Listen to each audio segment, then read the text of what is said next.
all honesty, can I okay lang if I sit? Up. Dead. All honesty.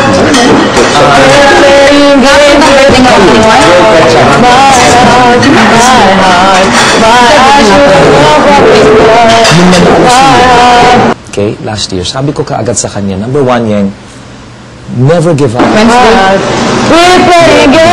Music. Dito you can dance, you can sing, you can... Some of you might like music, but you cannot give up all of these things. Kahit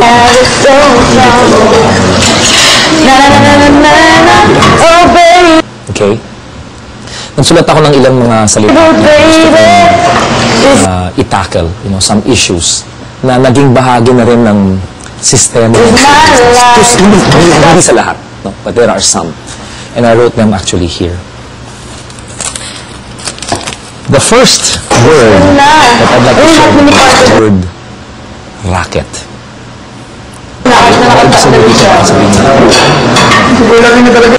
Paglabas na dito, sigurado hindi lang ng Pilipinas, pero the whole world. Okay? During your time, nasa kabataan, walang mga pagkakataon na ganito. Walang ABS-CBN artist. That was totally unheard of. Today, hindi lang kayo nandito sa loob, kundi nakikita kayo ng... So kung dati, kung isipin nyo yan, may stage kayo sa labas, your stage is actually much bigger than that. It's as big as the world. But the world itself is not as big as it used to be. Kung dati iniisip natin, ay sana makapunta ako minsan sa States or makapunta ako sa Australia para kumanta. Ngayon nangyayari na yun. Of course, it's still here. Pero yung impact na yun sa tao, ganun pa rin.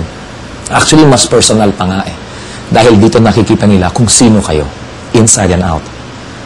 No makeup, no special outfit, no special lighting. Basta kung ano ang naririnig ng tao, kung anong nakikita nila, yun na yun. But that word racket, maraming beses ko nang narinig yun eh. Yung tatanungin kong isa sa mga kasamaan ko sa industriya, sasabihin ko, anong schedule natin ngayon? Anong schedule mo? Busy ka ba? Oo, daming racket. The reason why I'm saying this is because racket, para sa akin, stands for, easy money. Kanta dito, kanta doon, and then that's it. You earn a few. You earn a little bit. Pero ang tao ngayon, matalino na sila eh. Young people, not so young people, sige na nga, young people, di na-expose kasi sila sa lahat. They're exposed to the internet. I mean, sila naman sa atin ang hindi naka-expose sa internet.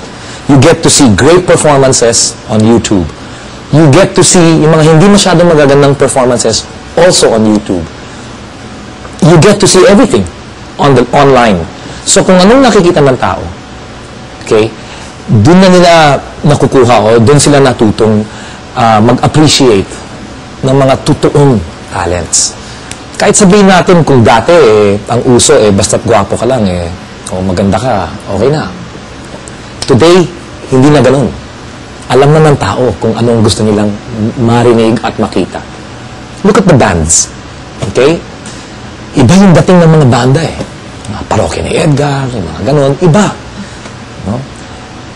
At ang laki-laki, at saka ang lakas talaga ng impact nila sa tao.